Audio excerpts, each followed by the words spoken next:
বড়দিন উদযাপনের আরো খবর জানাতে এই মুহূর্তে রাজধানীর গুলশানের ওয়েস্টিন হোটেল থেকে যোগ দিয়েছেন সহকর্মী সুলতানা জাহান মিতু। সরাসরি চলে যাচ্ছে তার কাছে।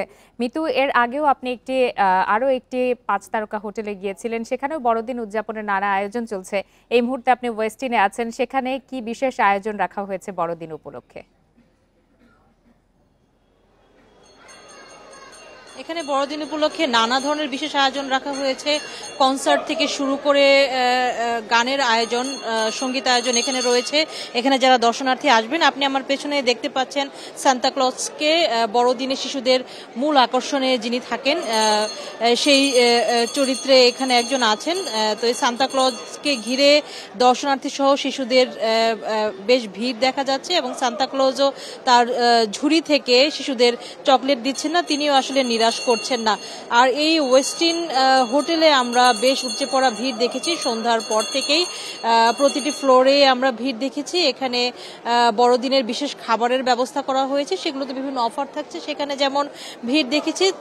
এছাড়া বিভিন্ন সাজসজ্জা দেখতেও মানুষের ভিড় দেখেছি। একটি বিষয় উল্লেখযোগ্য যে এই আয়োজনগুলোতে কিন্তু শুধুমাত্র খ্রিস্ট ধর্মাবলম্বী নয়, এখানে সকল ধর্মের মানুষকেই দেখেছি। বিশেষ করে বড়রা প্রাধান্য দিয়ে থাকেন এই বড়দিনের সময় বাচ্চাদেরকে নিয়ে বের হওয়ার। বিশেষ করে সন্ধ্যার পরে এই 5 তারকা হোটেলগুলোতে যে আয়োজন থাকে বড়দিনের জমকালো যে আয়োজন, বাহারি বর্ণিল আয়োজন, সেগুলো দেখাতেই মূলত বড়রা শিশুদেরকে নিয়ে এখানে আসেন এবং শিশুরাও আসলে বেশ মজা পেয়ে থাকেন। আমি এমন অনেকজনের সাথে কথা বলছিলাম, তারা বলছিল যে তারা ঠিক প্রতি বছরই আসেন, তবে এবার তাদের কাছে মনে হয়েছে যে আয়োজনটা একটু বেশি জমকালো মনে হয়েছে তাদের কাছে।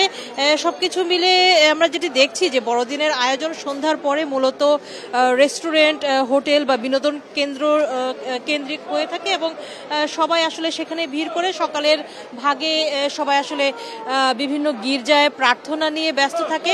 তো আপনি দেখতে পাচ্ছেন যে একেবারে জমে উঠেছে বড়দিনের আয়োজন, উৎসব আয়োজন, এবং সকলেই বেশ উপভোগ করছেন।